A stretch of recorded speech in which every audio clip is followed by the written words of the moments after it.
Let me say just a word then in closing about the nature of the letter, and come back to our earlier point of Ephesians being a circular letter. One of the things to remember here is that the just making of written materials in the ancient world, the production of a letter, was a very expensive thing.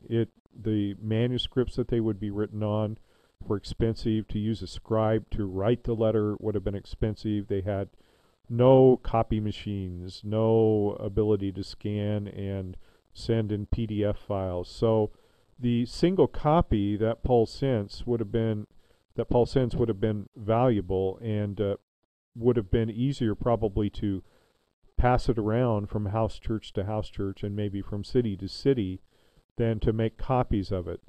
And in addition to that, most of the people in the ancient world couldn't read. Some could, but not a lot.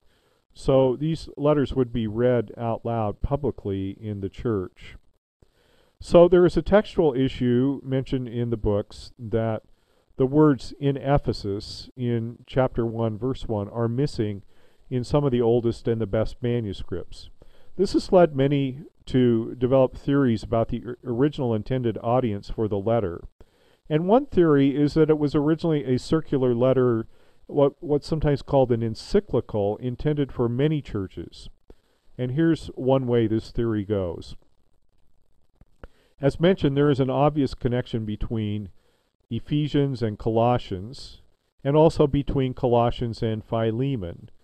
Now we know the occasion of Philemon. It is the letter is occasioned by Paul's meeting of a runaway slave named Onesimus in Rome. We don't know the circumstances, but it may be that Onesimus made his way to Rome, was in dire straits, and sought out Paul, who he had met before at the home of his master, Philemon. So as it happens, Paul sends a personal letter to the owner of Onesimus, that is Philemon. And Paul pleads for Philemon to accept Onesimus back into his household. And remember, he could have been executed or punished severely or perhaps sold. Paul seems to know Philemon personally, and he implies that he has stayed in his home before. The letter is addressed to Philemon and to the church that meets in your home. Along with this appeal for Onesimus, Paul sends a letter to the church in Colossae. This is the theory. These two letters go together. And this is probably the home church of Philemon. In other words, Philemon has a church that meets in his home. This is probably in the city that we know of as Colossae.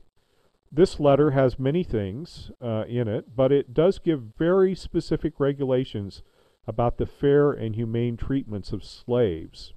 This is in Colossians chapter 4. And that would serve the purpose of putting some peer pressure on Philemon to show a certain degree of leniency to Onesimus. One of the issues even in Ephesians is how do slaves and slave owners treat each other as Christian brothers. So the theory would say that along with these two letters, Paul writes a third, broader letter that was to circulate among the churches in the range of Ephesus. This would have included Colossae and Laodicea, which are both mentioned, or Laodicea mentioned in Colossians chapter 4, as well as Ephesus. So this third, much broader letter did not contain personal greetings because it was for several different churches. It does, however, give even more specific instructions about the fair and humane treatment of slaves. This is in Ephesians chapter 6. And this would mean that Paul's appeal to Philemon was repeated twice in these two other letters. Now, I don't know if this theory is true, but it's rather intriguing. And a further intriguing aspect to this theory is our knowledge that there was a bishop in Ephesus about AD 90 or so, maybe AD 100, and his name was in fact Onesimus. And we wonder, was this the former slave, Onesimus?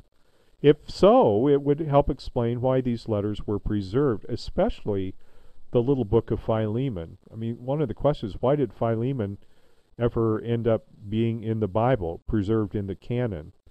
probably somebody had a personal interest there, and if this was Onesimus, who later becomes a very important person in the church in Ephesus, that may explain this. Going along with this is that many scholars believe that the Ephesian church was instrumental in collecting Paul's letters. There's some evidence that the earliest collection of New Testament writings may have originated in Ephesus, and that they contained the Gospel of Luke, the book of Acts, and a collection of 10 letters of Paul. And later this was expanded to include a number of other letters and Gospels. So we might look at that idea of Philemon, Colossians, and Ephesians graphically to look something like this expanding circle of influence.